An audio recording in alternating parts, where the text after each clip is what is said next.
scelta ed un consorte essere pieno libera deve nodo che scorre sol con la morte. My spouse Cheryl was off to play one of the countless operas you were great in. She's off to play Don Giovanni at the Met today. The HD telecast Ah, is today with Peter with Mate. the 2 generations younger. Yeah, well, yes, but thank goodness I had yours. Fewer and fewer people, like you mentioned Siepi, and they don't know who you're talking about, or Geldof, and they don't know who you're Oh talking my goodness. anymore. But again, that's the beauty of my daughter. She is so fascinated by singers of your generation and It's a good realize encyclopedia. yes. Oh, I've played her Siepi, I've played her Gyaurov, and it's just those voices are just one for the ages, right? I mean, Well, for me, unbelievable. Nikolai was the king, even though Cesare, using their first names, was a real basso. I mean, he could sing double low C, Yeah. whereas Gyaurov was a bass, yes, but it stopped about F or E. But good enough for just about anything. Before I go to my questions, I'll just add the scene in Don Carlo when you did the premiere of the Dexter production between you and Gyaurov, the last just before the Nikolai. Oh my goodness! But you too. I mean, it was you. Oh my goodness! First of all, you could have heard a pin drop in the house. It was so dramatic. That was my first Don Carlo, and I've never forgotten it. It was beautiful, man. Yep, it was. All right, well, I just put together a bunch of things. I've of course seen countless interviews with you, but this is more like what we usually do when you and I get together, just talking about memories. And so I wrote down a few things. Well, we always have such a good time. That's why Susan made the suggestion. She said, you really ought to get this on tape somewhere because, it's like Sherrill just remembers everything about all of his performances, and I couldn't agree more. So I looked up, you had a rather remarkable season at the Met in the 1977-78 year. We're going to talk about a couple of those things. You'll have to remind me because I don't think of them as, year seasons. No, but I will. What's remarkable in one season, first of all, you sang 44 performances at the Metropolitan Opera, 32 in the house, and then 12 on tour. You sang, 2 of them were one-offs, and we're going to talk about both of them. The Rigoletto that you went into the premiere, and the Otello that I was at, and we're going to talk about. But you also that year did Onegin. You were the first Russian Onegin at the Met, first one to sing it in the correct language. You did Tonio, including one of the very early Met telecasts. You did Thais, you did Favorita, and you did Don Giovanni. And then you went on tour and sang almost everything back to back, Don Giovanni and Ateneo. That's a rather remarkable season when you think about how now if a singer sings 5 performances a year at the Met, they basically consider them a house artist. It's come a long way that and to realize back then that there were probably no tickets available to any of the performances you sang. Everything sold out back then. You probably remember that. People clamoring to get in to see stuff. So I was going to just go through, since it was such a remarkable year, and just get your memories. Let's start with the Onegin. How long did it take you to learn the role in Russian? With whom did you coach? I worked a long time, I figured. For a farm boy from Illinois to sing in Russian, that's tough. Yep. there were no other Russians in the cast, but they all were very familiar. Teresa Zilaskara brought up in a Russian-controlled part of Poland. Right. Um, Edda, who spoke Nikolai, six who spoke languages. everything. Yeah. And Talvila, who was from Finland, right? His Russian was from St. fluent too. Petersburg.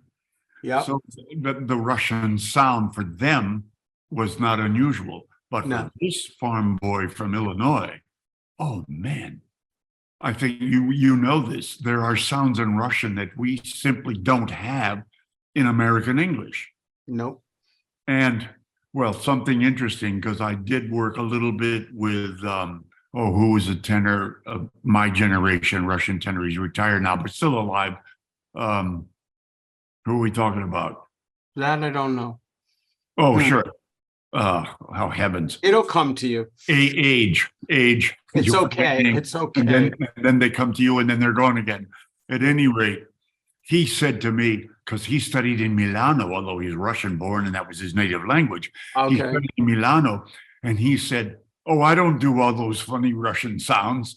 I just sing E as E and L as L." Well, there's two E sounds in Russian. Yep. There's two L, as I call it, two L sounds in Russian that we don't have in our language. And I thought to myself, yes, but I can't do what you're going to do because nobody would question your Russian because you're Russian. But, an American farm boy from the Midwest, then you're questioned all around. So I worked very hard, and I did spend some study time with George Chevanovsky, who at the time had the most number of performances, I think, since then. Charlie Anthony. Yeah, Charlie passed him and went way performances, but beyond him. More than 2,000, more than 3,000 performances Yeah.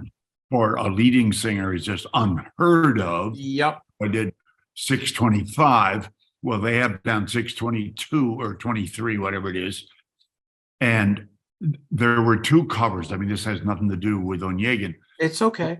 There were two covers that I was the first cover. And they were both Aidas. And, Amonasro doesn't come in until the second act. Right. So the scheduled Amonasro came to the house, and it was marked present.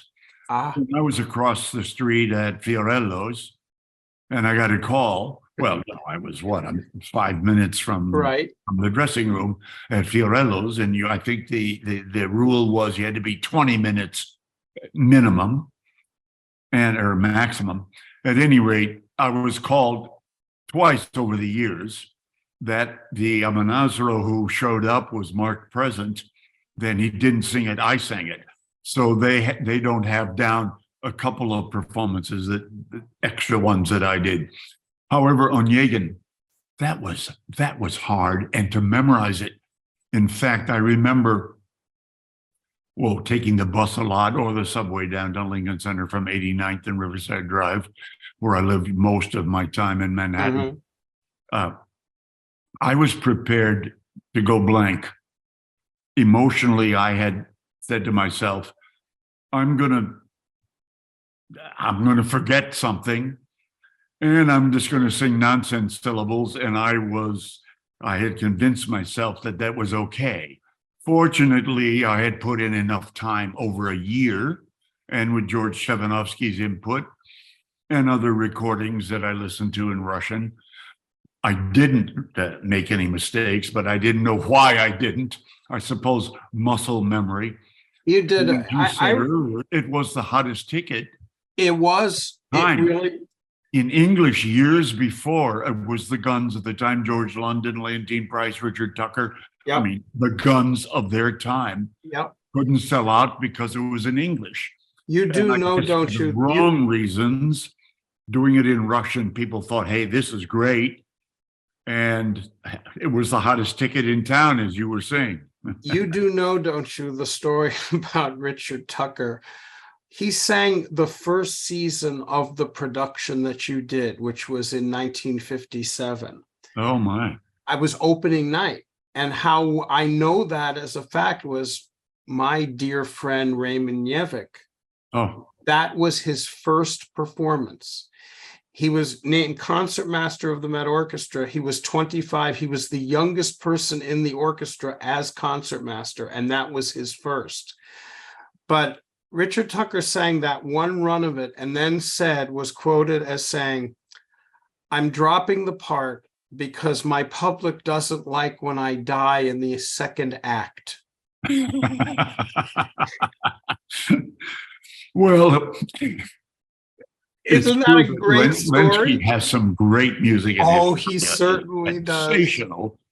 I was thrilled to be doing it with Nikolai Gedda. Oh my goodness, yes. And I remember in one of the rehearsals, there's a gunfight. Yep. And in the rehearsal, Kill him. sometimes the gun was not loaded and all of that. Mhm. And then we had made a mistake, and I'm pointing the gun at him. And I said, "Oh, wait." Well, he started to laugh, and we all broke up because you're not supposed to say "wait" when you're having a gunfight. No. Well, you did a fine job in that, and I actually took Russian in high school. And Did then you? My a heavens. year of it at Columbia. My dad was a professor of Russian and East European history, so Wow. he knew a bit of Russian. So I took it. So it was the first opera language that when I went to the opera house, I could actually translate enough of it to know what was going on by the time I saw it and when you did it. And you were up there, as you said, with basically 3 Russian-speaking natives. Anybody who Right. grew up in Finland like Talvela spoke fluent Russian back then. And Poland. Certainly Teresa spoke fluent Russian. And as I said, Gedda spoke every language that every opera was ever written in, except maybe Czech. But you did fine. I remember it. I was just so blown away that you had done it. And the fact that you were, and what was really neat is they've of course done it in Russian ever since, but you were the first. Well, and again, as I've said before, the American Farm Boy singing in Russian. Wow, was that a trip? And as A you said, year's trip. the hottest ticket in town. All right, so we're going to move past that season past Onegin, because you actually had to cancel one because a couple of days before the premiere of the John Dexter Rigoletto, you were brought in to sing the premiere, and you actually had a Onegin that you get handed over to a wonderful baritone named Linus Carlson. He must have been your first cover. And he sang it because you were obviously preparing to do Rigoletto. You must have sung the dress rehearsal the day before that. So when did you find out you were going to do that? Do you remember? Well, I think there was another baritone, a very well-known baritone. And actually, I don't think I sang the dress. Oh, you didn't sing the dress. Canceled Quilico. It was after the dress. Quilico was the cover. Perhaps. Yeah. And they called me, and I had done the production. And so they thought, I should do it. And I did it the opening night. I wasn't aware I gave up an Onegin, did I? Yeah, you didn't sing the Onegin on that Saturday. Oh, And gosh. you wouldn't know, you hadn't done the production before because it was brand new. It was the premiere of that Dexter production. You later sang in it in regular things, but it Right. wasn't the one you had done before. Well, you're remembering more exact That's okay. details than I am. I'm here to prod. But it was just interesting that I always wonder about, whether there were any hard feelings or if you had heard of whether there were anything, that when you stepped in and did that, that there was any difficulty. I doubt it. I'm sure everybody was professional. Well, when somebody canceled, then the cover, and I wasn't really the cover, but I knew the part of Rigoletto. Yeah, of course. I'd done the old production, and with the Goldovsky, like 50 sure. performances of it in English. You didn't think about the person who canceled. Right. Basically, I don't think anybody thinks about the person who canceled. They think about, do I know it well enough? Yeah, you got plenty else to think about. And vocally, am I ready? And am I strong enough? Blah, blah, blah, blah. Rigoletto for a tall, and I'm not terribly tall, but I'm a 6'1". You're a tall man. You're not tall compared to Talvela. Correct. But when Rigoletto is a physically hard part, especially if you're tall, because you can't stand tall, you have to Nope. stand bent over. And it's extra hard. In fact, I gave it up after, I don't know, 100 performances or so, because my back hurt at the end of every Rigoletto. My back hurt because you have to lean over and have a hump, and you can't almost ever stand up straight. You stand at an angle, kind of straight, but at an angle. So Mhm. it moves your back and your legs. And physically, for a tall baritone, I gave it up relatively soon. I mean, relatively speaking, 100 performances or I mean, so. you could well have still sung it, in other words. It wasn't a matter Well, of, I suppose, but it was ruining my body aches and pains. And so I did give it up after, let's say, 100, which is not a few, but well, that you actually, there's just a set, put it on in our little record here. You did an article that appeared about a year ago in the British Opera magazine. You were interviewed, I think, by Roger Pines, all about Rigoletto, where you wrote, where it was all about, it was absolutely fascinating because for those of us who do not sing, who merely attend, obviously you say, wow, he's up there with a hump. It must not be easy. But the way you wrote it about, you've got to have a time to sit down before Cortigiani and etc. And I was like, wow, how great is this? Just to even read, just that you put these thoughts down was so fascinating for those of us who are not stage animals. well, right. All kinds of things about Rigoletto. You have to know whether it's a right hand or a left hand hump, Wow. which sounds silly. Mhm. Makes a difference in the staging because somebody doesn't come to your hump side, they come to the lower side. And if the hump, all of a sudden, that's happened many times for me, where the stage director didn't really know where the hump was, and we staged it one way, and then the costume arrived at the Met. I always knew because it was the Met costume, but other places, Vienna and Macerata and Paris and London, etc. Sometimes the hump's on the other side, so that changes all of the staging. Well, then you have to do that changed staging in the last few days. Yep. And with that, Then I always ask, I say, whatever the set is right after Parisiamo, the big aria, you go in with a hard duet with Gilda, you gotta sit. And I tell them, yes, I have to sit. good Whether for other you. Rigolettos did that, I don't know. No. But I knew that I had to sit. And For- then I could sing it. Then the voice was okay. But it was really the body energy. Rigoletto takes a huge amount of body energy. And for me, except for the quartet, the Rigoletto quartet, which is perhaps the easiest singing Rigoletto has, it is, I think, the hardest sing of all the Verdi operas. I would imagine, and again, and add to it the physical demands because of what you just That's said. part of it. The physical demands, yes. Well, just a slight deviation, just to remind you of something else you were not involved in, but somebody you know. The same night you sang that Rigoletto premiere, it was Halloween night in 1977. Yours truly was at Carnegie Hall, ostensibly. You didn't hear it. Nope, I did not hear it. I saw you sing Rigoletto a couple of times later. But I was at Carnegie Hall because Schulte and the Chicago Symphony were there to do the Eighth Symphony of Mahler. And Schulte had an accident the day before.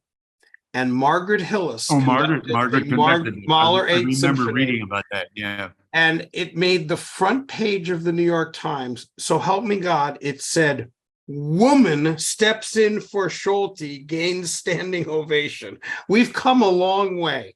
But I wanted to just mention that because there is a marvelous new book out about Margaret Hillis by a woman named Sherrill Milnes, with whom you spoke. Yes, indeed. I loved the book. It brought back a great number of memories for me because I was a subscriber to Schulte in Chicago. Those were also the hottest tickets in town. And she was a fascinating character. And she asked me, we've been in touch about her book, and she said to me, if you know Sherrill, I said, Sherrill and I are very good friends. She said, would you thank him over and over again for helping me with my book? And you're all over the book. She quotes you a number of times. Well, you know, I spent a lot of time with Margaret in the symphony chorus. Absolutely. Before Schulte. I mean, he was alive, but it was Reiner. She formed it with Reiner. Ant, as I love to put it, I was an ant in the back row of the Chicago Symphony Chorus, the first year that it was formed. Yeah. And Margaret was the conductor. And then ultimately I did with her the Elijah Mendelssohn, the Esteban Pogesnacht, and other solos. Oh, I don't remember. I think some other solo things. You did, yeah. But in the chorus with her and with Reiner, multiple times. Well, let me tell you something. If you have a chance, you might want to read the book. It's marvelous. I want to. Sherrill really brings Sherrill, not you, Sherrill with a C, brings her really to life. And to have shared that experience with her at Carnegie Hall, I mean, thank goodness now the opera field has become a little, and classical music, there are many women conductors now. Right. There are works of women composers. But in 1977, it was an old boys club when it came to that. And to have been there and to see the ovation that she got, it went on for about 45 minutes. Good. Well, she deserved it. Absolutely. She deserved it. I learned a lot. And I quote to our singers something that Margaret said to us, that diction, besides clarity, even more important than clarity of what you're saying, diction is a singer's weapon against a big fat orchestra, because 60, 70, 80 piece orchestra can always drown out a singer. Yep. Well, diction is one of our, as she put it, one of our weapons. And I took that to heart in all of my recordings. And I did, dozens and dozens and dozens of recordings with all of the companies. Well, she was totally right. And I kick, dare I use the verb, kick our singers to be clearer, not for the diction reason, but for the volume reason. You don't have to sing any louder. Nope. We only have what we have. Singers only have what they have. But when the words are clear, then we are heard better. That's Yep. I could not agree more. And we'll talk some more about that. But when I would hear you sing, mostly in Italian, of course, with Italian singers, I could not tell you apart from the Italian singers. I'd have to go back to the broadcast. Maybe you have a point that your Russian diction wasn't as good as Gedda's or Tavala's. It was fine. But my goodness, your Verdi recordings, you can just tell. So it's interesting that the first person who pushed that idea into you was Margaret Hillis, because the diction from the chorus on all of those great Chicago Symphony recordings with Reiner and Schulte is magnificent. Yeah. They did a Brahms Requiem later that year with Kiri Tekanawa and Bernd Weichel that 45 years later is still my go-to recording for that piece. It just, and mostly for Margaret's chorus. It's clear as a bell. I'm not on that recording because I was before that. But you did it with lines. Recorded a Brahms Requiem, a Deutsches Requiem with Reiner. Yeah. Oh, okay. I'm trying to remember who the singers were. I mean, I then recorded it with Leinsdorf and the Boston Symphony. That I have as the soloist. Right. But, I was, as I like to put it, I was an ant in the back row of the chorus, singing my guts out because I loved choral sonorities and choral singing. I loved it and was brought up in that genre. Absolutely. Well, it fits. All right. So we've discussed the Rigoletto and we'll get back. Let's move on to Thais. You had done the same production with Beverly Sills in San Francisco, correct? So it was and the same conductor, right? John Pritchard, Tito Capobianco staging. Right. And he became a dear friend of yours, correct? Tito? Oh, yes. Tito and I passed a lot of time together. I probably did 20 or 25 different operas for the first time in original language with Tito Capobianco. Oh, really? Okay. Yeah, Wow, I mean, that's amazing. in Cologne, in Buenos Aires, in Chile, and in Cincinnati when it was at the zoo. Yeah, I read all about that. I've heard. I never went, but I heard. Well, there was only one dressing room that had air conditioning. Oh God. And if you weren't the lead, which I at the beginning was not, I never had the one with the dressing room with the air conditioning. And in Cincinnati in the summer can be very hot, very hot. And so you sweat. And your makeup by the second act, your makeup was sweated off. Yeah, I'm sure.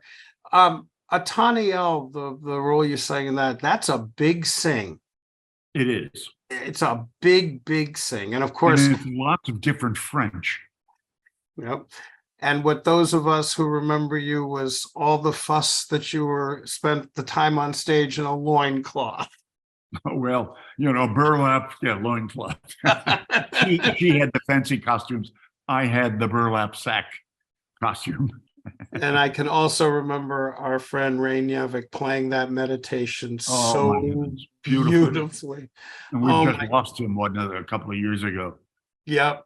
That was just so stunning. And it was actually funny. After a performance of Thais, I was coming back to say hello to you and a couple of other people. And that's where I met Judith Blagan. She was waiting for Ray. And since Judith Blagan became a lifelong friend and introduced me to Susan, and that's how we met, and thus there is Melanie. I credit Thais with a great deal of help in my life. Well, rightly so. Absolutely. Well, now we come to February 24th, 1978, which was the Otello. And I'm going to just put the few of the facts down, and then I want to ask you all about that was the premiere? No, the Otello that you came in Act Two. Oh, okay. Right. That was a busy week. Very. I'm going to mention that. So it was the last Otello of the season. The way the Met was always doing Otello back there was that Vickers sang some of them and McCracken sang one of them. In fact, it ended up being James McCracken's last Met Otello. And I'm glad I went because it was the only time I saw him in that part. And he, of course, with you, had done the original production with Carl Böhm and Zeffirelli. Zeffirelli, yes. Yeah. Franco. So it was interesting because you had sung the premiere of Favorita the night before, and you were singing Thais the next night, which was a Saturday, and you were home minding your own business or whatever. Well, Cornell McNeil was the Iago, Katya Ricciarelli was the Desdemona. And McNeil went on in Act One, and he didn't sound any different than usual. He certainly got through it with no trouble. And then suddenly those of us went out. Those were the days they were doing Otello with 3 intermissions. You remember you used to do lots of operas with 3 intermissions. Now Otello is done with 1. Right. 1 and 2 together, 3 and 4 together. Yeah. Right. So of course they never could have done that with the Zeffirelli production because the sets were too big.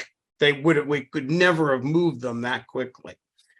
So we wait out there and the intermission stretches on to close to an hour, and we're wondering what's going on, because those days they started performances at 8 and you went past 12 and you started paying overtime to the orchestra, to the chorus, to the stagehands. It was a big deal. But we knew and Otello, if they started at 8 with 3 intermissions, would end at 5 minutes to 12. So we go back into the house and they announce that it will be a little longer, but Iago in Acts 2, 3, and 4 will be sung by Sherrill Milnes. And the place went bonkers. I remember it like it was yesterday. So I want to ask you, I want to know exactly what happened. Who called you? What did you say? I know you talked to him. You remember you reminded him that there might be some other Iagos lurking around the house. But I want to know your side of the story so that other people can eventually hear this. Well, I was home, 89th and Riverside Drive. I was actually on a long distance call to a friend of mine in Macomb, Illinois. And the operator broke in and said, "You have an emergency call from Richard Rosinski." You Okay. remember Richard, Yep. probably. Yep. And I thought, uh-oh, because I was not contractually covering that Oh, night. no, of course I you had weren't. sung the night before, and I had Thais the next night, which every other night at the Met, big leading roles, that's already Yeah. pushing. And then I think I had another performance 2 days after that. So At any probably. rate, Richard called and I said, "What's the opera?" "Otello." Well, as you said already, I had done the premiere. He said, "The baritone left." And I think you've already mentioned who the baritone is. I usually don't mention that. Oh. But apparently he had breathed in some of the fog or the smoke from the ship coming in Yep. the first act. And the mistake he made was he left without telling anyone. So they went to the baritone room. This is Richard Rosinski telling me this. They went to the baritone room and there was nobody there. Well, I said, who's the cover? Well, it was Colzani was the cover. And he had a dress rehearsal the next day in Miami. Yep. And they told him, okay, the baritone's there. He's fine. He's going to sing.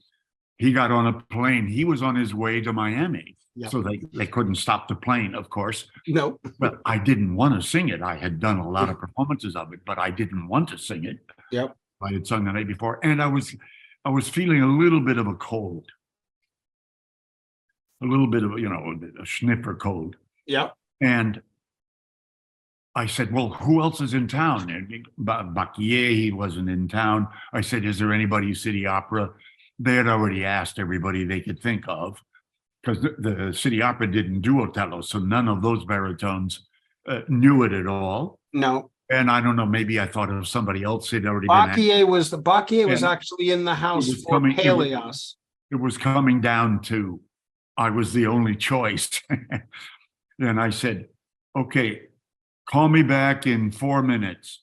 And so I kind of checked the throat, just to see if the chords were okay. And they were. And Richard called back then in 3 or 4 minutes. And I said, "Okay, send the car." And he said, "The car's waiting." They'd already sent the car. It was down at the entrance. Well, it's the first, then I went there and they kept pushing me. They kept pushing me to hurry up. And I remember saying, "No, we have to do the complete makeup and the complete costume. When I look in the mirror and see Iago, then we're ready." So I don't know, you had mentioned the intermission. It was probably more than an hour. It was. I don't know how long it was. But I had learned from past experiences not to go on stage with partial makeup. So I said, when I look in the mirror and see Iago, then we go on. And I finally said, "Okay, we're ready." It's the first time in my life that I sang the Credo, which is the big aria for Iago, Sure. as the first thing in the opera, because we Absolutely. started with the second act. Well, I wasn't thinking about, who canceled. I was thinking about how much do I remember. And I know Fabrizio Melano, who was Zaffarelli's assistant and was the stage director for all of these repeat performances, was in the wings. And I remember, if you know the music or you can think of the intro to the Credo, the orchestral intro, it's like,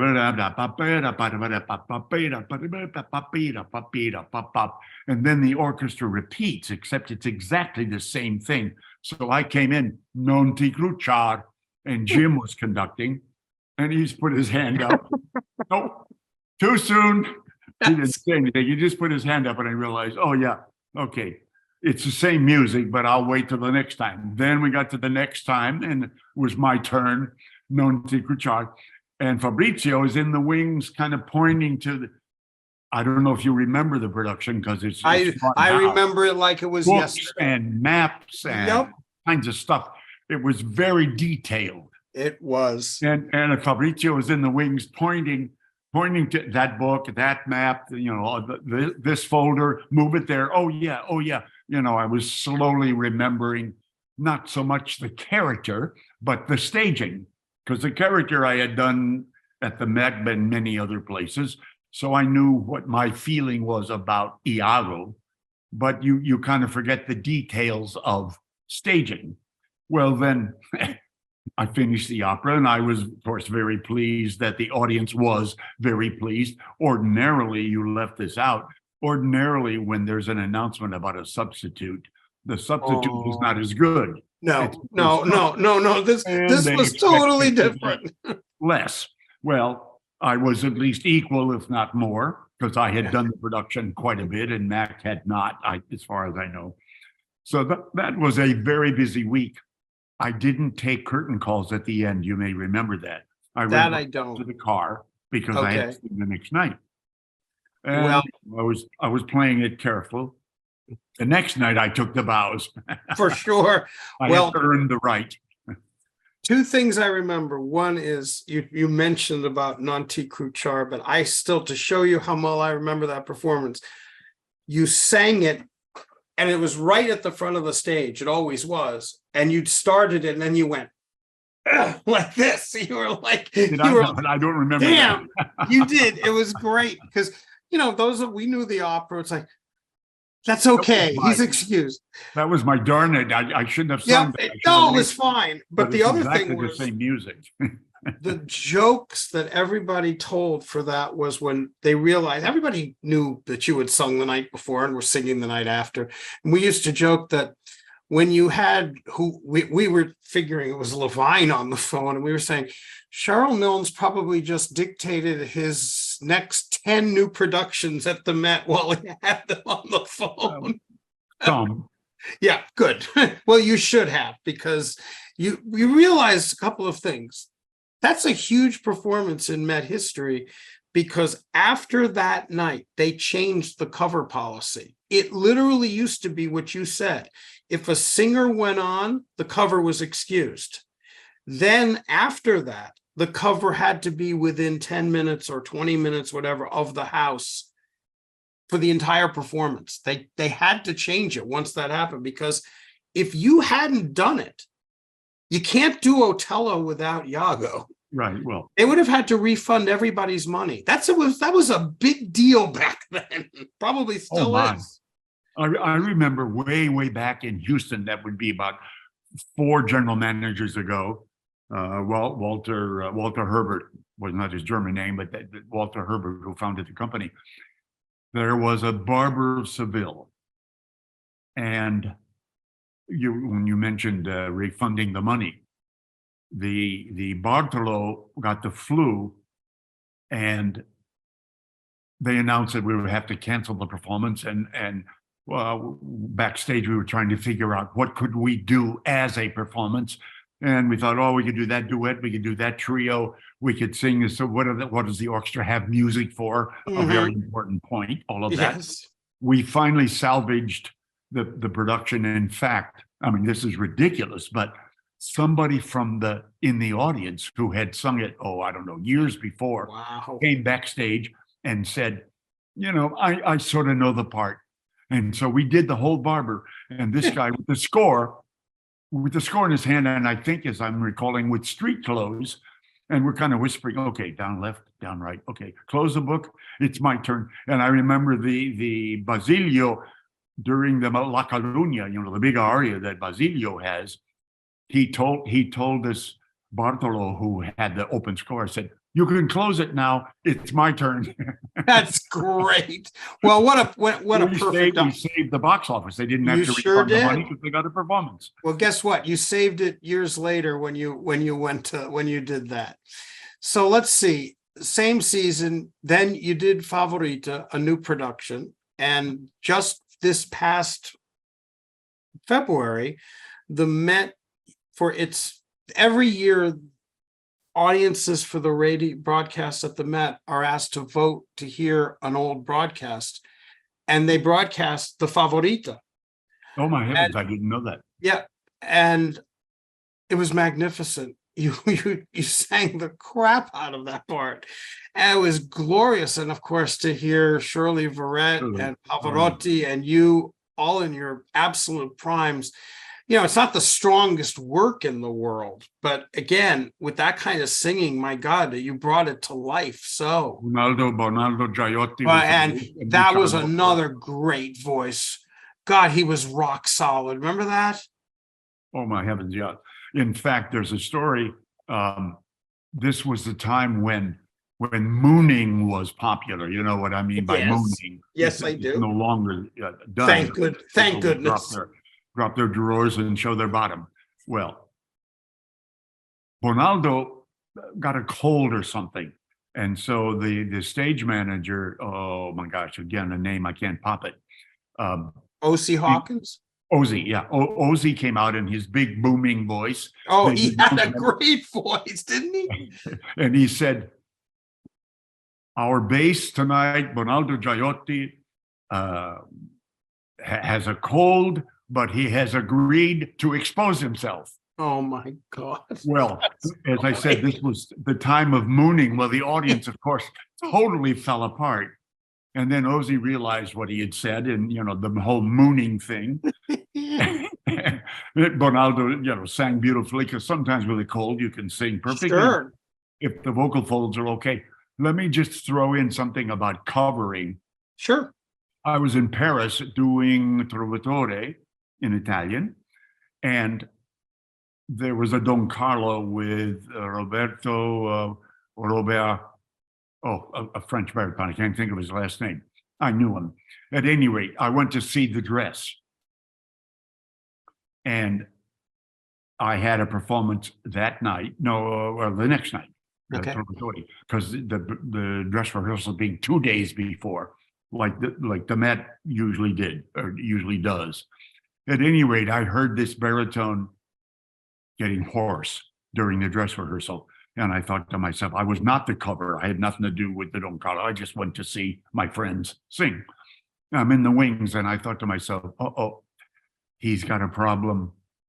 And tomorrow it's probably going to be worse. I thought to myself, I didn't say anything, but I thought to myself, well, the next day they called me, could I sing the Don Carlo the night after the Trovatore? Well, two big fatigue things. is one thing.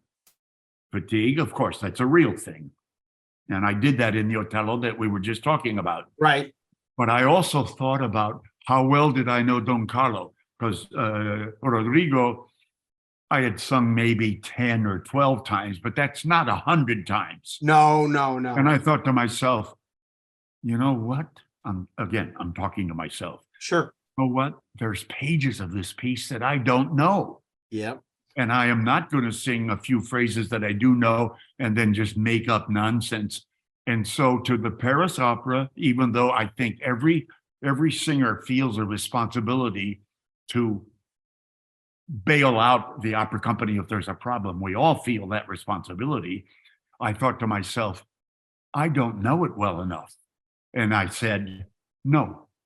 Well, they then got a Spanish baritone, a name we know, and again, I can't think of it. It's okay. And it was fine.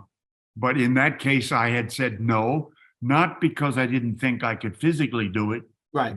You didn't have the part under your skin. I didn't know it well enough. Yeah. And I have done performances where the cover came in, somebody canceled, and I was singing, and there were lines they didn't know. Yeah. Well, that was embarrassing. Yeah, I would. And I was not going to be embarrassed, as I had seen some of my colleagues in the past be embarrassed.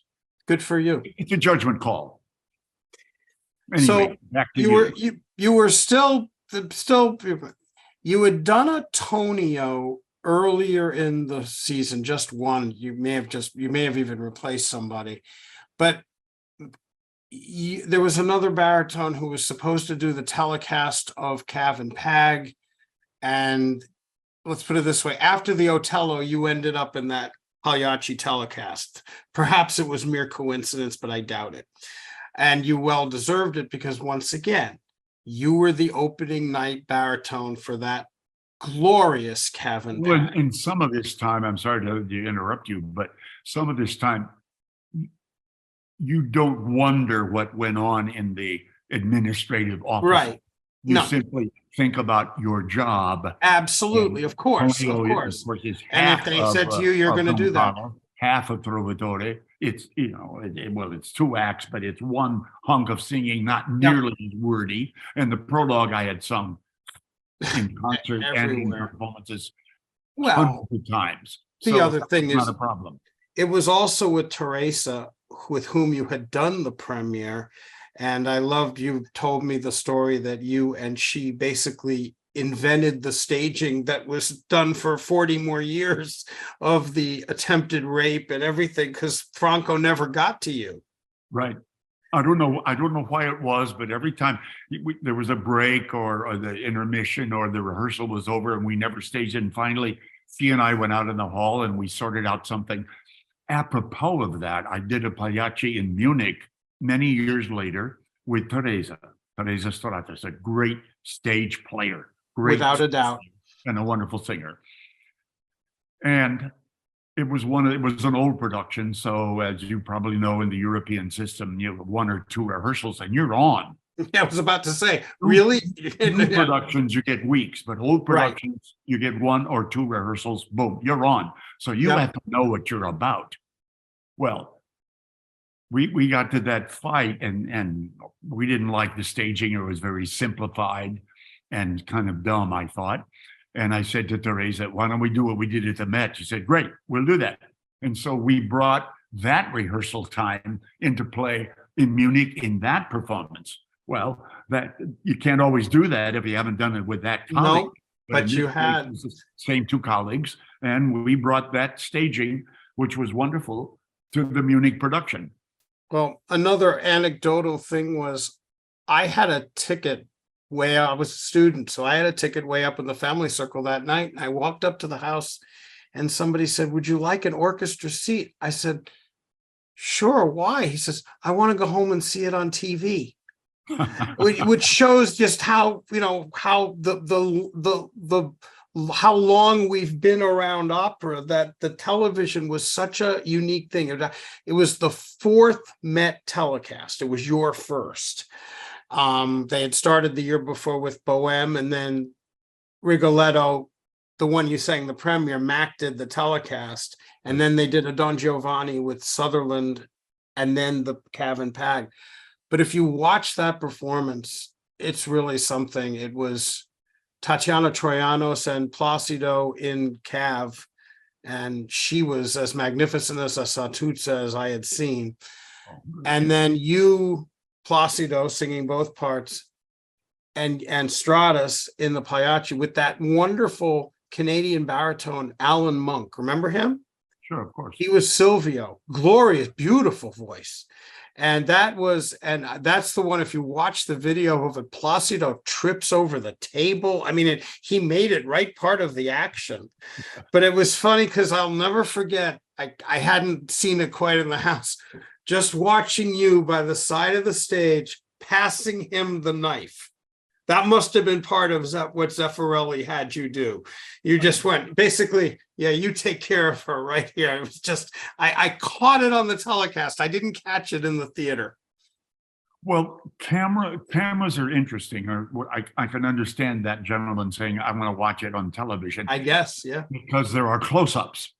Yeah.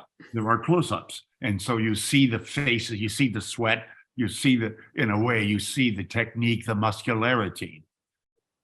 The downside, and there is a downside, is that as a viewer on television, you don't have a choice of what you look at. The choice of course, is made by the camera. You might want to, well, the human eye still has not been imitated. No, it never will. Because you can see the whole set and a face. Whereas the camera, you can only see the face. You don't see anything else that the camera doesn't see. You have no choice. So there's an upside and a downside. I get it, believe me. Your last role that season, which you did and then took on tour, was Don Giovanni, which of course you had done in the house, originally planned for a new production. And that's the one where they canceled the new production and they helped you out by having you coach with George London. We've talked about that and what a memorable experience that was. Agreed, yeah. But I got to see you as Don Giovanni, which was marvelous. It was the debut of that wonderful Bulgarian soprano, Anna Tomova-Sintov, was your Donna Anna. Donald Graham, who I adored, was your Leporello. It was just Roberta Peters was your Zerlina. Roberta, a great Yep. player. Oh my gosh. Yep. So I think that just to think that any major artist, an artist of you would give that much to the Met. I wish that disappeared not long after you did things like that. Probably because once they started looking at money, people like yourself who no doubt got the full fee, 44 performances of an artist at full fee was a lot of money. I liked it. Yeah, well, I guess you well should have. All right, I'm going to move on. I got another question for you. I want to talk about a performance the year before. We've talked about it. I still refer to it as the greatest performance I have ever been to. It was February 25th, 1977 at the Met, La Forza del Destino. The cast was yourself, Leontine, Placido, one of my dear friends, Ros Elias, Talvola, and Renato Capecchi, conducted by Levine.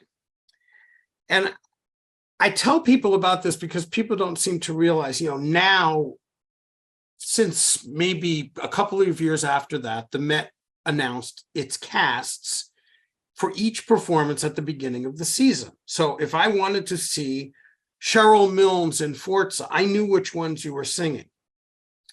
Back then, what they used to do was they announced the artists for each opera, but the only way you knew who was singing in an individual performance as an audience member was to look at the New York Times about a month before, and they would list the casts. So they listed this all, and it sort of looked like you sang 2 Don Carlos and Forzas at the end of December. You may remember them. It was right around your first Met Scarpia. You did Forzas because you were in the debut with Giuseppe Giacomini as Don Alvaro. What a voice he had. We've talked about him. It was amazing. When you heard him sing for a minute, you thought you were hearing a baritone. And it was a dark sound. But it went up and up and up and up. And the voice just Great throat. Glorious voice. I remember you told me too, though, he could barely see. Well, he was spotty, and we've lost him. He's passed away now. Great throat, and when he was on, it was fantastic. Oh yes, but his eyesight was bad. What do they call them? The Coke bottle. Yeah, I had those when I was a kid too. And if he knew the colleagues and the conductor, he could be terrific. If he didn't know them, then the musicality, like the early Italians, they studied voice. They really didn't study music. That's a lot changed now. Sure. Lots of Europeans play piano and they study music, which is what I tell all of our singers. Don't study voice. Sing. Oh, yes, sing. Absolutely sing. Right. But study music. Yep. Learn about music. It will serve you your whole life. The more you know about chord progressions and sight reading and all of this, it saves time, saves money. And that's the old joke. If somebody, dare I say, is a less educated musician, marry your coach. There you go. That's great. That's the old joke. Well, that's why I joke. I'm married to an absolutely magnificent musician, but she's not a singer. She plays the oboe. Double reed player. Absolutely. We're going to talk about that soon. So that Forza, you ended up doing one performance in the spring, in February, and then McNeil took over for the others. And it was interesting because I had a feeling maybe maybe RCA had something to do with it because your recording of it was coming out right around them with the same 3 principals, yourself, Leontine, and Placido. But I was astounded to find out later that with all of the great music for tenor and baritone and all of the performances that you and Domingo sang together, It was the only time the two of you ever sang a performance of that opera together. One, not just at the Met. You never did it anywhere else. I guess that's true. I don't think Which of is- it that way, but But think it's you're right. remarkable because there are 4 tenor baritone duets in that. I am a sucker for those.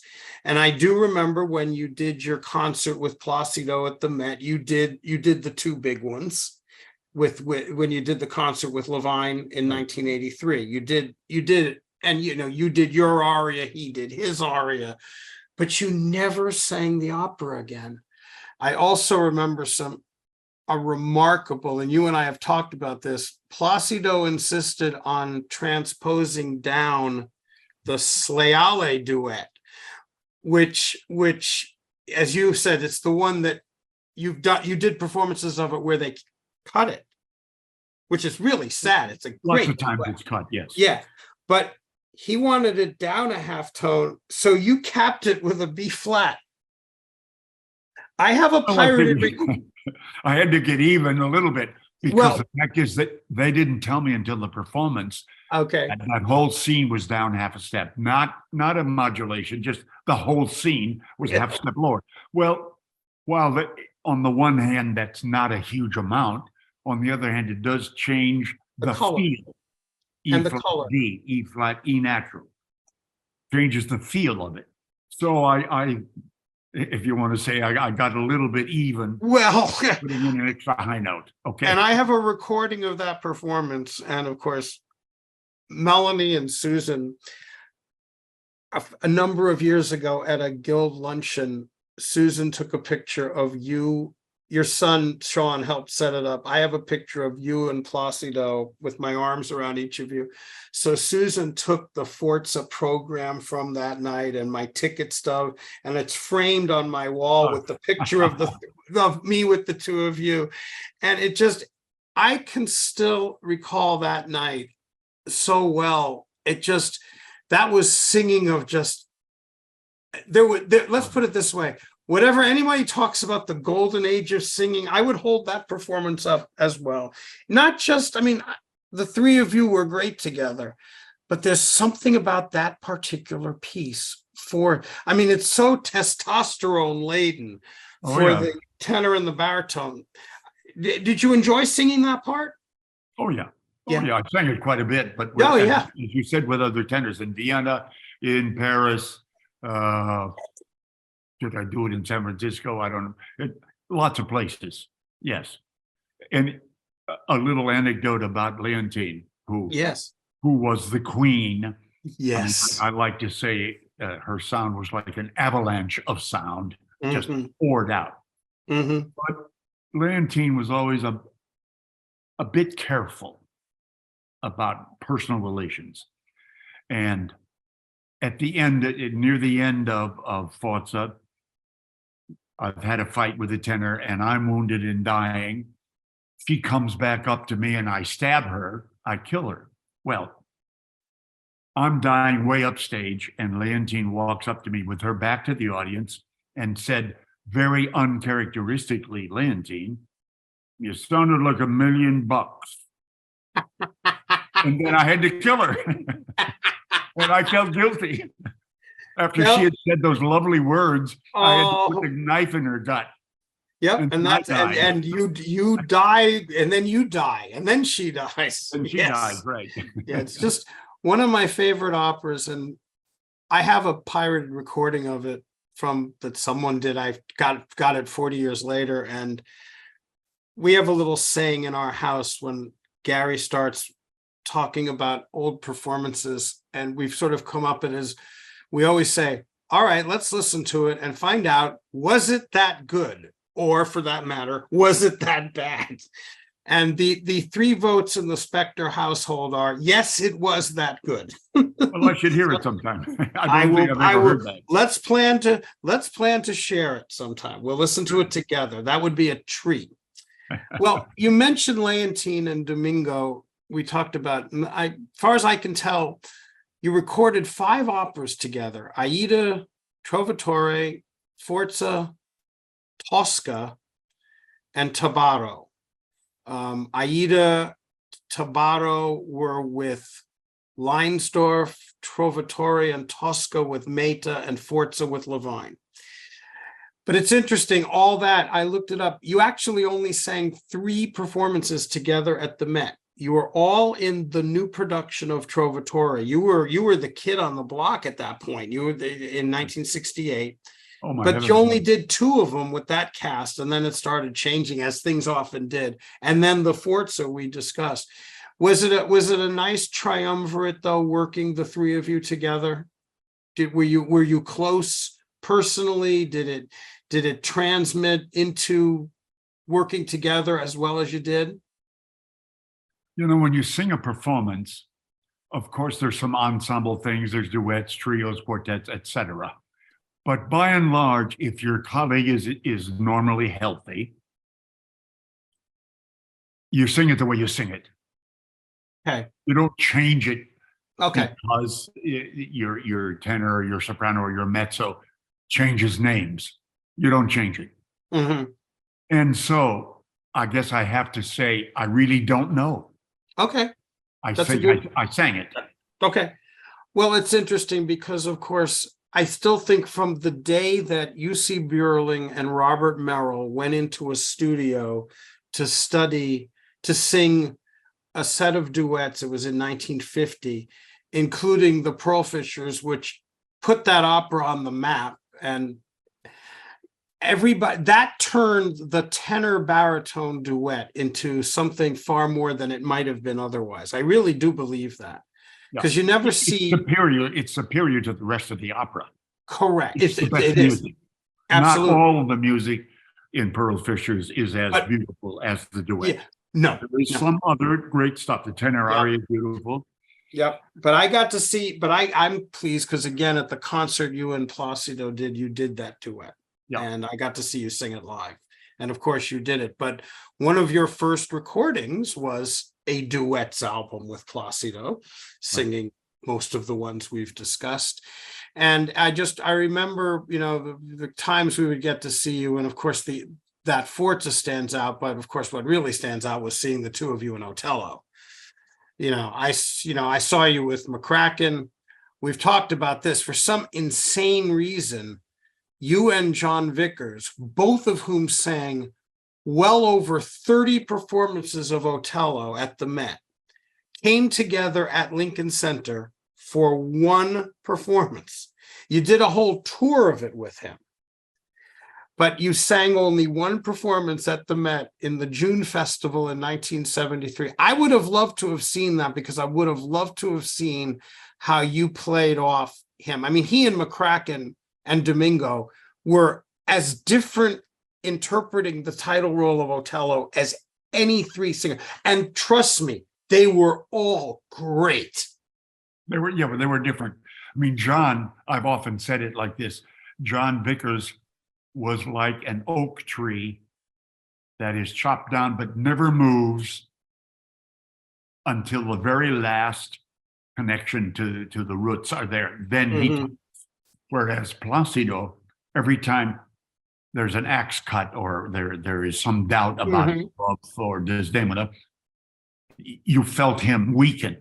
Yes. Very different way to play it. I think my Iago was largely drawn from Zeffirelli and the new production. Now, before that, I don't even know. I did it in Santiago de Chile and the Cologne. And I think your first was a Tanglewood, though, in concert, right? With Limestone. well, it wasn't the whole. Oh, wasn't the whole thing. It Okay. wasn't the whole thing. That Okay. was with Seiji. No, it was Ozawa. Okay. Or was that Leinsdorf? I think it was Seiji. No, it was Leinsdorf. It was with Richard Castley. You did a concert performance of it. Yeah. Richard. Well, I sang with I didn't go back as far as Del Monaco, so I got to know him a little bit, but I never sang Otello with him. And as we know, Otellos, although we're not specifically talking about that, they were owned by various singers, as the opera audience likes to talk about. Who are we talking about? The old Italian, before Del Monaco. Well, there was Ramon Martinelli. Giovanni Martinelli was the Martinelli. first before Delmonico. Right. Well, then there was the Chileno that I just Oh, mentioned. Vinay, who did it with Toscanini. Right. Vinay, and then Delmonico owned it. Right, John then Vickers owned McCracken. it, then Placido owned it. And I suppose now, while there are some tenors who sing it and sing it well, I don't know anybody nothing like those. that is considered owning the part. When you think about Otello at the Met, from 1963, when you think about it, James McCracken left the Met as a comprimario in 1957. He was singing roles like Rodrigo in Otello or Parpignol, which he made his debut. He left and came back starring in a new production of it conducted by Schulte. And then for the next, from 1963 until 1999, three tenors, McCracken, Vickers, and Domingo, sang every single Otello except if there were a cancellation. That's remarkable because there were at least 100 performances of the piece. Castle, I don't think did he ever do it at the Met? I don't know. Yeah, no. In fact, in Hamburg. No, he did it at the Met. I don't know if you remember this. You were in a performance of it with him. It was a broadcast. It was in 1980. And he went on and he was sick. And he barely made it through Act One, and they had to replace him. And it was one of those where it was so difficult. It wasn't the most beautiful voice in the world, but it was certainly serviceable. And he was obviously in no condition to have sung. Perhaps there was no one in the house to cover him. Who knows? But who came on then? Do you remember? a guy named Edward Suter came on and made his debut. Okay. Yeah, 1980. It was a matinee. I was in my senior year in college. I remember it. And I felt so badly. You're younger than I am. Yes, I'm younger than you are. Yeah, and if I hadn't been, I would have gotten to see more of your performances. So I look at it that way. Let's see, what else do I have here for you? Of your recordings, of which there are many, I own virtually all of them. What are your favorites? Do you have any that you look at and say, I am very proud? Many singers, when it comes to recordings, will say to me, I don't listen to my recordings. And I've always found that a little bit odd, but whatever. But do you have any that you would just say, wow, this really caught me. This really got me. I just wondered how you would feel about that. It depends a little bit, Gary. If we're talking opera or other than opera, well, either is other fine. than opera, then Okay. The America I Love, which is not as widely out there, but the pieces I love, Battling Okay. with the Republic and the Gettysburg Address and Stephen Foster stuff and a lot of wonderful things. If we're talking operas, that's a tough one because, well, you were talking about singers say they don't listen to their own recordings. Well, I understand that. If you're talking years ago, then I would say I don't listen. Okay. If you're talking within 3, 4, 5, 6, or maybe even a year after it's recorded, you've probably listened to it often. Right. But after that, then not so much. Okay. The America I Love Okay. is my favorite overall. Okay. And I did some sacred albums in my hometown church where my mother was a minister of music for many years. There are 3 RCA albums. Those are beautiful. Those are on organ and with John Spong, my pianist, many years playing organ. I love those too because I was brought up in that church. Sure, of course. The hymns and all the sacred music, all of that stuff. But operas, I can't say there's a favorite. Okay. I would say that the second Tosca, I recorded it twice. With Freni and Luciano. That's better Italian than the first one. Okay. Because I had spent lots more time in Italy and had studied sung the part a lot more. Okay. Aida was only once. Something else I've done twice. I mean, Louisa Miller, that recording. That's is- that's the also William Tell. The William Tell I love that recording. is a great recording. That is a Huge great recording. cast. It takes everybody in town to sing because there's like 8 principals. I mean, 3 or 4 big principals, but the rest are big parts, big small parts. Well, it was Nicolai and it was Montserrat. And Pavarotti. it was in Italian. I happened to think William Tell, which was premiered in French because the French National Opera, the Garnier, Right. was the dominant theater in the 1840s, 50s, 60s, 70s. The Met didn't exist and Scala existed, but wasn't as famous as Paris. So even Rossini with the William Tell and Favorita, Donizetti were premiered in French. Even Verdi and Otello, which was not premiered in French, when he took it to Paris, you probably know this, when Verdi took Otello to Paris, they did it in Italian, but he had to write ballet music to add for the gentleman's club or whatever, because they always had a ballet in Paris. I don't know when that stopped. At some point it stopped. I never sang it. They did it for Wagner too. They They did added for a ballet Wagner, to too. Tannhäuser. Oh, for Tannhäuser, there's a ballet, which is not ordinarily in the opera, of course. Well, it's In fact, funny you in mentioned. Trovatore, I did a Trovatore in Paris, Capobianco production, with some different music. I've only done those performances in Paris, so I don't remember the details. But in the last scene, Verdi wrote some other things for the Count, for Di Luna. Okay. And I did it in Paris only. So I'm, years and years and years ago. So it's kind of vague in my mind. It also, well, I can just keep talking, but you have wonderful stories, so I'm going to defer to you. Oh, well, I mean, your Trovatore was the first opera recording I ever bought. The one with Meta, with Leontine and Placido and the great Fiorenza Casotto. Oh, yeah. I actually got to meet her, Sherrill. She was she got an Opera News Award 4 or 5 years ago. Oh, sure.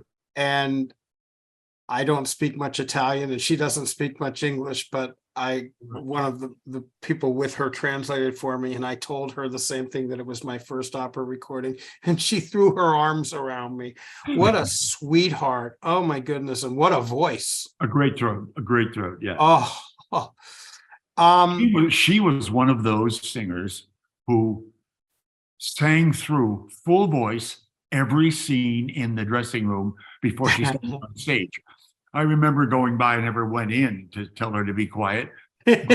Outside the door, I would say, save it for the stage. But she did not. Oh, wow. Let me ask you, we talked a little about, we mentioned the B flat in Forza. One of the things that I admit to readily was being one of those people who couldn't wait to hear you go to, I don't know if it's A flat or A natural at the end of C Pelchel, or goes crazy over your high B at the end of your Rigoletto recording with Sutherland. And by the way, that's the opera, your other opera you recorded twice. You did it with Sills as well. Oh, that's true. Yes, you're right. Right. But you had that ungodly great top, and we would just always be so excited about when you would show it off if we used it. But I remember something funny that you'll get a kick out of. You recorded on an album called The Baritone Voice, which you did a long time ago, which has yet to be re-released and should be. You did a scene from Attila, Cavatina Cabaletta, E gettato la mia sorte, and you capped that with a B. I always have my daughter, B flat. Okay. I have my daughter around because I don't have perfect pitch and she does, and she will tell me every note that I need to know.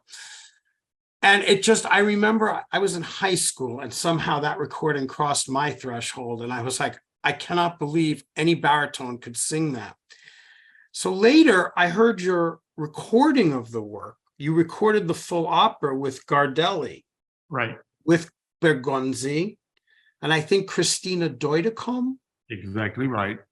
And you didn't do the high note. Well, I made a mistake. Oh, What You was know that? the old phrase, it's not just in music, ask for forgiveness, not permission. Ah, you You know brought that. it up Well, I made a before. mistake. I went to Gardelli, who was an older Italian veteran, terrific guy, knew all of this Mhm. stuff. But I made the mistake. I said, what would you think about a high B flat at the end? And he'd probably never been asked that before. So of Nobody course he could sing said, it. no. Well, then I couldn't do it. There I you go. was, yeah, well, this is not really a vulgar word, but then I was screwed. Yeah. I had to sing it down because he had said no to the high one. Also, Okay. I should say, you've used the word always had those notes. Not true. Okay. You sing through a part like the end of second act, Otello, Si per ciel. It's an A flat. Or no, it's an A natural. It's an A natural. Yeah, it's A major. I would know when I was singing through the first act and second act whether I had the Ah, A or okay. not. Okay. Now, I was always very polite. I always asked the Otello of that evening if it was okay if I sang the high note with them. And they always said, oh, please. Because Otello has to keep singing and singing and singing. Oh, Third and fourth God. act for Otello, huge. Iago, except for a lot of acting and some rhythmic singing, it's not terribly hard. And running, of course, and lots running. of acting and lots of Mhm. rhythm Leaving. notes. But if you blow the top of your head off on that A, okay, that's fine. So no Otello ever said no. They always said, please. Well, Because they would often crack, yep, yep. including And the four named guys. all of them, none of those guys were comfortable up there at that point. Vickers, Domingo was never comfortable at A or above. It was always a little iffy. So I'm sure you helped, but oh my goodness, it just, for those of us who remember seeing you, I forget people. Remember when Sherrill Milnes used to go up to, and I'd finish their sentence for them. So just so you know, among countless other things, those are some rather remarkable memories that we all have. What did you were telling me when I last saw you, and I forgot the run up to the high B at the end of the recording that you did with Sutherland and Bonning of Rigoletto. What did you say? Where did you get that you said it came from another opera? Was it? It's actually from the tenor part in Tabarro. Tabarro. Luigi. Okay. It's a different key. It's C sharp minor, but that's the Mhm. same key as D flat minor, which is the end of Rigoletto. Okay. And the tenor sings exactly those things. Da da da da ya da da. Okay. 5-1. And and harmonically, it's a C flat, a B double flat, A flat, D flat minor. And harmonically, Okay. if your audience likes those words, I like those words. I like music school. Of course you do. Well, it's thrilling. It's thrilling. And I mean, that's a whole fabulous recording. I still, to this day, the scene with you and Marty Talvola as Spara Fucile still has to be heard to be believed. I think Marty Talvola could have taken that low note, gotten on a plane and flown back to Finland, and he would have still been singing it when he got off the plane. Right. Oh, You're right. You're right. God. But you say you had Raimundian performances of that. He must have been a pretty damn good Spara Fucile as well. Oh, yes. Even though he wasn't a real basso the way Talvela was. He was a big baritone. But he developed a way to get those notes, and they came out, and you bought it. You accepted it. Let's go back to Otello and the high note at the end. Okay. One more time. There's another reason. The orchestra is very loud. And if the only A being sung is from the tenor and the baritone sings the C sharp, an A major chord, you don't hear much A. Whereas if both voices are singing what we call the tonic, the root of the chord, it's stronger. Well, I think tenors know that. Certainly Placido knows that kind of stuff because he's a very, very smart musician, Yes, smarter than most of his predecessors. right. And so that's part of the reason I think they all said, oh, please sing the A with me. So if Oh, they that's neat. no problem, and the A will be heard. And usually I sang it in a performance because you're charged and your blood pressure's going, your heart's beating The fast. music's carrying you. And you can kick the top of your head off. And okay.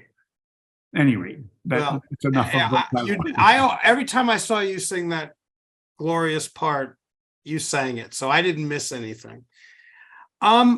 Just a historical question. I was asking Susan if she had any ideas of stuff, and she said, is there anyone in a different generation, and I guess we could say before you or since you retired, with whom you would love to have sung? Is there anybody who you heard on recordings and said, oh my goodness, I wish I could have performed with that singer? You mentioned Delmonico, for instance. I don't know if you'd ever crossed, boy, I would love to have done a Iago with him, but I just wonder Well, if I would have loved to have tasted his version of Otello. okay. Yes. Although he was back then, characterization was less important. I mean, the singers with whom I sang, and as I say, I did not sing with Delmonico, but Corelli and Richard, of course, Corelli and Bergonzi, especially the two big Italians. Characterization, that again, the old joke, as I like to say, the old joke. What, you want acting? Call Olivier. You want a high C? Call me. There you go. Well, again, it's a joke and it's not very true now, but 80 years ago, 70 years ago, 65 when I debuted it, Right. my debut year was the last year of the old Met. I sang 19 performances in the old Met. You did? On a contract that originally had 3 performances. Mr. Bing, this was all Bing time, of course, had asked me, Fanciulla added, Fidelio, the minister, which is what I Don call Fernando. a small part, an important part, but You small. sang Yeletsky Yeletsky, I did in English, that in was English. Yep. So I didn't sing Yavaslu Blue. I sang, I don't know. No, but you sang that later. I heard you sing it in a couple of concerts. Yeah. And then a Greek baritone who has since passed away, Kostas Paskalis, Yes. canceled the masked ball, Ballo in Mascara. And Mr. Bing asked me if I could sing 2 performances of Ballo. And I was covering Chenier, which I had done in Baltimore before that. So it was, the Italian was kind of in my mouth. And Gobbi canceled, this was February of 66. Gobbi canceled, fortunately, a week or 10 days before the performances. He didn't come to the States. And I was the cover, so I was on. That was the time when covers were automatically on if somebody canceled. Fortunately, I knew it, but that was my first experience with the old Renata Tebaldi. Right. Probably not in her best time of singing, but what a glorious name and what a wonderful lady she was. And we took the tutti bow after the 3rd act, the big duet, the Nemico della Patria aria, and then the big duet with the soprano. Then the 2 of us go out to take a bow after the 3rd act, and we were holding hands. And then Tebaldi, totally unknown to me, took her hand away from mine and went behind the curtain and left me for solo bows. Well, isn't that beautiful? Was that wonderful? And was I thrilled? Duh. Yeah. Very thrilled. And that was my only Chenier way back then. Yep. And it was the old house. Yep. You made a wonderful record. 19 performances then. And Aida. I forgot about Aida. I did a bunch of Aidas. I did an Aida with Leontine. Well, the first one was Martina. And I never rehearsed with Leontine. I rehearsed with Lucine and other covers. And so in Aida, as you well know, and your viewing public knows, I'm Aida's father. Well, I had never met my daughter. So in the second act, when they're saying, mia figlia, suo padre, Mio Padre and all of that stuff. I went to Leontine and said, "Hello, Miss Price. My name is Sherrill Milnes. I'm your father." And I didn't know her. Well, you got to know her, that's for sure. Oh, When you yeah, I mentioned Ballo, I forgot to mention another high note that you took was at the end of the quintet in Act 3 of Ballo. And I remember listening to you on a broadcast, and I did not realize you had done it on your Bartoletti recording, which you did. You told me about that. That was the first one. But I will never forget when I heard you on a broadcast. I was sitting with my father, and we were listening to a broadcast. I think it was 1981. You went soaring up to the B flat. I looked at my father and said, "Did I hear what I thought I heard?" Because I've never heard anybody else do that particular note. Any other baritones do Because it. they didn't have it. I mean, Mac had those notes. Yeah. But musically, you have to be savvy enough. I remember I did a concert with Fausto Cleva early on. They used to do that Sunday afternoon galas or something or other. And I did an aria with him, Zazza Piccola Zingara, the Leoncavallo Zazza. And there was an extra high note. Well, at that point, I had learned that ask for forgiveness, not permission. Mm-hmm. So I sang an extra high note that I don't think he liked. No. And the next day he called me on the phone. "Mr. Milnes, why did you sing that high note?" Well, then I asked for forgiveness. I said, "Oh, I'm so sorry, Maestro. I have done it in concert so often with that high note that I just got there and habits took over, and I apologize." And that he bought. Muti I was lying, of course. Muti would have shot you. He never yeah. allowed those. Well, I was brought up a lot with Boris Goldovsky, a name you know very well. Yes. Boris, more than 300 performances of different operas, maybe a dozen different operas, all in English. Yep. That was before the time of super titles or translations, any of that. And so Boris did everything in English. And we were taught not to stare at the conductor. In fact, if Goldovsky caught you looking at him, he fined you $1. Oh, cute. Well, the old Italians, I mean, Cleva and any of these guys, they were taught to see the whites of your eyes, as the phrase goes, staring. Wow. At them. Sure. Well, I was taught not to do that. And he stopped a rehearsal sometime and said, "Milnes, you're not looking at me." And I said, "Yes, I am, Maestro, but you don't see me looking at you. Give me a downbeat. I'll give you the beat. I see you absolutely. You do not have to see the whites of my eyes for me to see you." And also Goldovsky had staged things. If you're looking stage left and then you cross the stage right, you catch some beats from the conductor and you know exactly where you are. Now, a poor musician, if you are a poor musician, you got to stare at the conductor. Well, I guess I'm not in that class of poor musician, and I saw where the conductor was, boom, and I knew what was going on. I didn't have to stare at the conductor to know where we were. No.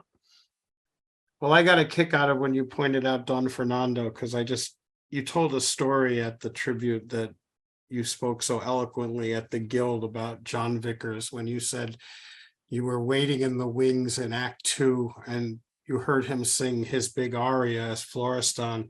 Oh, and yes. Rudolph Bing tapped you on the shoulder and said, "He really separates the men from the boys." Right. Actually, he didn't tap me on the shoulder. Oh. He just said it to the air. But okay. Since wow. I was the only person standing there, I go. wanted to believe that he said it to me. I'm sure he really didn't. He just said it. But he absolutely said he really separates the men from the boys. And he was right. John Vickers was one of the most powerful performers of the 20th century. Ever, yeah. Well, I was going to ask you, because you mentioned Don Fernando, you did 3 relatively small, compared to your later career, German roles at the Met, but left indelible memories. because thank goodness there are broadcasts of each of them. Don Fernando, Donner, and the Herald and Lohengrin. It's interesting. The Met just did a new production of Lohengrin, and I love Wagner. I think I went to 5 of the 10. And there was a young baritone who did a pretty good job with the Herald. But it's so funny. You spoiled me. You did it back in 1966, the opening season of the new house. And then it's interesting, you actually did one performance the following season. They had you do the broadcast. And it was interesting. It's with Martina. Martina was the Elsa. And did Martina ever tell you she got death threats for being African-American and singing Wagner at the Met?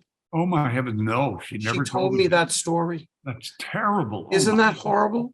Oh. Of all people, I mean, if there's a nicer person in the world than Martina Arroyo, then I have yet to meet him or her. Exactly right. And she told us that story. But you sang those 3 parts, and I believe the Donner was the only time you performed with Carillon. That's correct. It was 6 or 8 performances, but Yep. it was every time. But again, boys, a story about that. Well, I did with Böhm, lots more with Böhm. Oh, sure. I think that Carillon thought that I was, quote unquote, Böhm's boy. Yes. And so he didn't ask me, because we had some conversations a few times when I was in Salzburg, and he came to watch rehearsals of Giovanni. We were in the Kleine Festspielhaus, and his English was very accented, but it was very easy. He spoke English, of course. He spoke pretty much everything. Yes. And he came up to me. He was not conducting, it was Böhm conducting, and I guess they were not close friends, let's say. They were 2 of the giants, with Bernstein, of course, the 3rd giant. I would put Schulte. I put Schulte there too. Well, yeah, but that's a generation younger. No, they were the same age. Schulte was the same age. Schulte and Carillon were 4 years apart. Well, okay. Okay. Just him as a generation younger. Okay. Böhm was older than any. Of course, I sang a lot of stuff in Chicago. Yeah. The generation before Furtwängler and that generation, I didn't sing with them. No. I sang with the younger Kay Kleiber, but not the father. I didn't know the father. That was before me. Even as old as I am, there were conductors who were before me. You're not there. There were plenty of conductors. You didn't sing with Toscanini either. No, there are plenty. In a way, I guess I'm grateful, because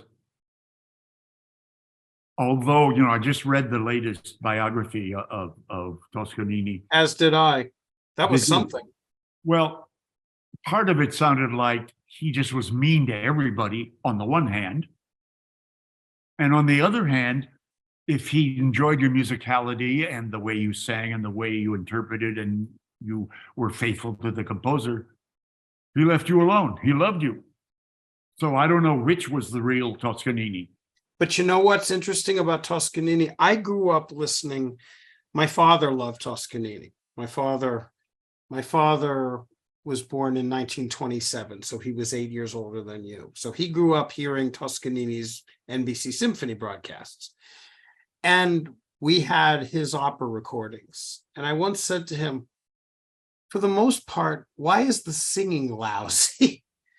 Toscanini would not, have been very surprised if Toscanini would have worked with you much, because you were the absolute top of the game. He did not usually work with people like that.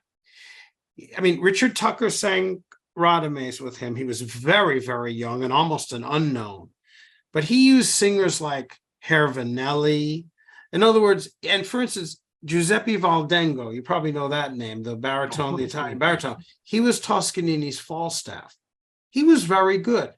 But Gobi was already singing Falstaff at that time. Right. Toscanini tended to shy away because I think he wanted to be the center of attention. I really do believe that. Don't know. That was a superb biography too. The one I enjoyed that very much. Long book. It had a few names. I mean, I enjoyed it more as it went through his life, and then I started to know some of the names. I mean, this is only related Toscanini. His first cellist for a lot of times was Frank Miller. I don't know if you know that name. I saw Frank Frank Miller in the Well, Chicago Symphony. Frank was the first cellist of the Chicago Symphony under Reiner for several years. But he I was there had a until job. through Schulte. Was he also Schulte? He was there through Schulte. I saw him plenty of Okay, times. so he was there a long time. Well, I had a church job in Chicago at the University of Chicago, Rockefeller Chapel, University of Chicago. And that conductor did 5 major works a year outside of the service. And somehow, I don't know, he got the first day. It was always a Sunday late afternoon when the Chicago Symphony was not performing. Somehow he got the first chair people of the Chicago Symphony, like Frank Miller and oboe Ray Still, and people like this, and Donald Peck, Herseth, the piccolo, Herseth. Bach B minor, and all of Oh that. God! Fantastic players. Well, I was a soloist in the Bach Magnificat, and the bass, not really a bass, but You got it. if it's not too low, then it's fine. Frank, the way the piece is constructed by Bach is that the cello plays the motif first. Bum bum bee ba ba bum bum ba da bim bim bee da da dim bum ba da. Plays the whole melody first. And I'm listening to this. I'm being paid, and I'm listening to one of the best cello players of the world play this motif. And I remember thinking to myself, if I can do half of what he's doing, I'll be twice as good as I was going to be. I saw Ray Still, the flute player, I can't think. Donald Peck. Donald Peck played, and the clarinetist. I'm trying to remember. The clarinetist I saw in Chicago was Larry Combs, but he was not there. He was too young to have been there then. Yeah, that it was before Arnold Jacobs. Anyway, Arnold Jacobs was there. These were some of the greatest players in the world, and Ados Herseth playing the piccolo trumpet. I mean, mind blowing. I heard paid.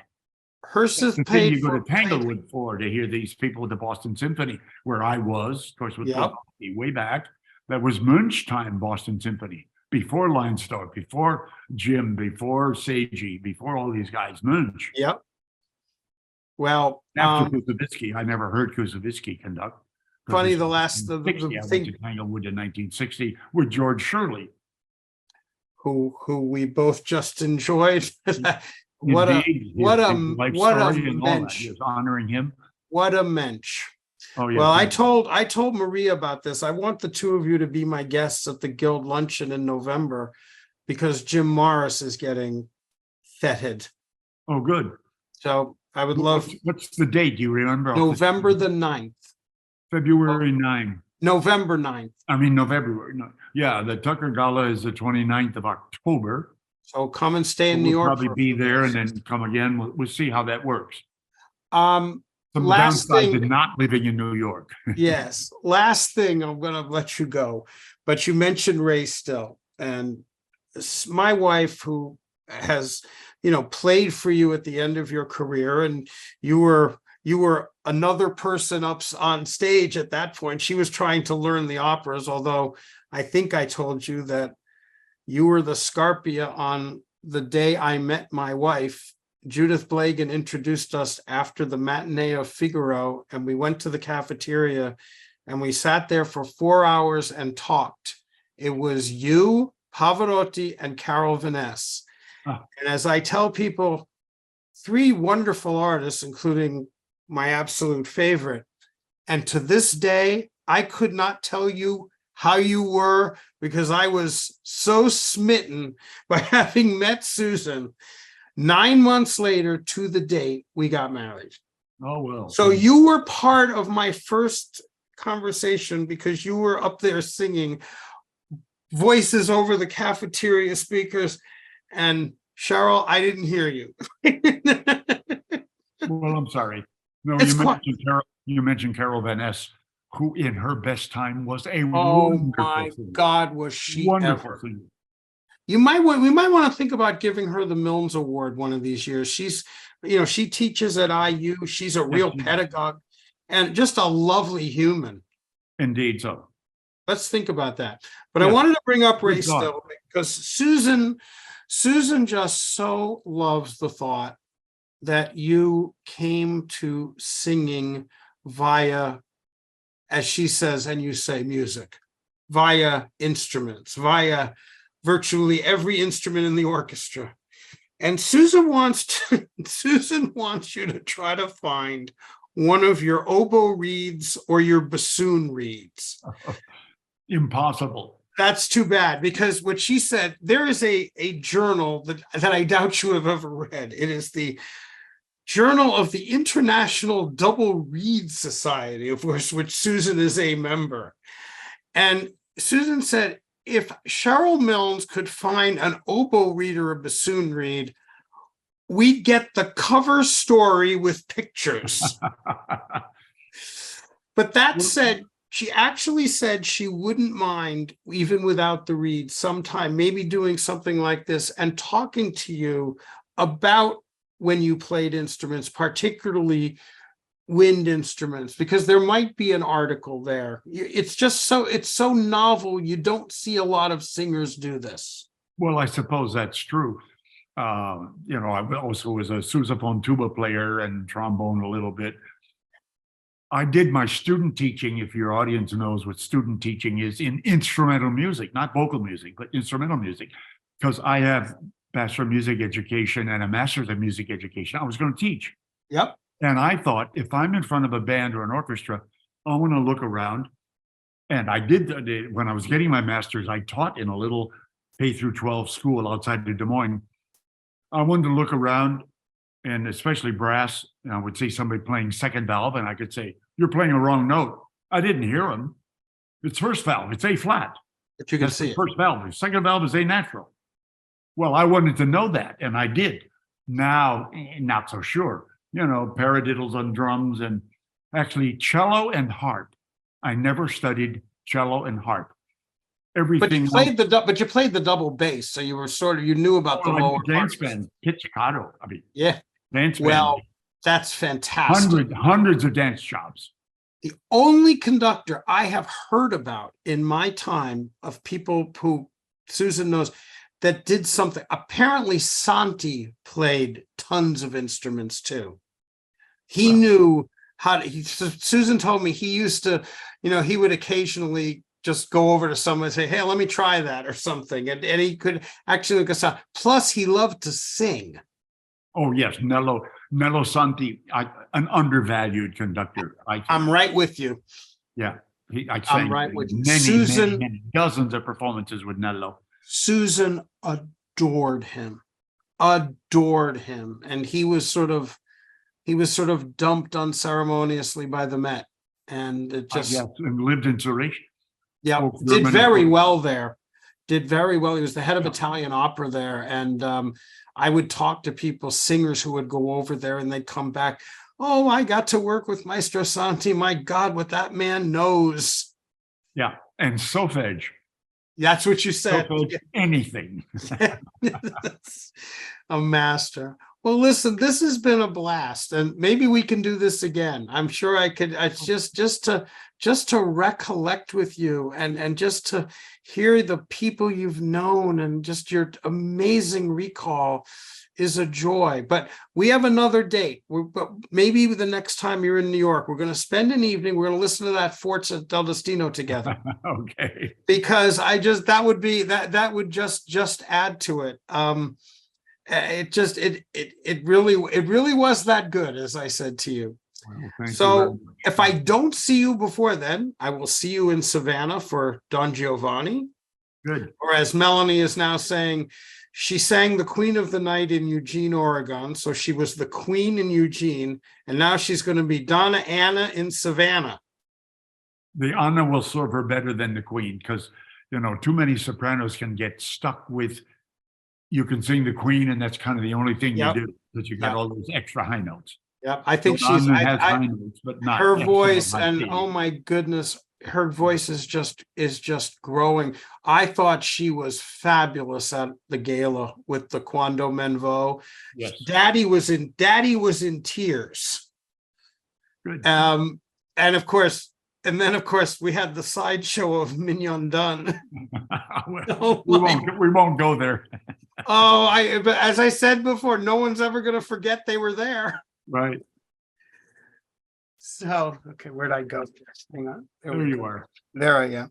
So I will send this to Maria. She can edit it and we can do with it as you guys please. But this has been a joy. Well, thank you very much. It's been my pleasure. Thank you. Let's do it again. Okay, Gary. Take care, Cheryl. See you soon. Okay, thank you. Okay, sure. Bye-bye.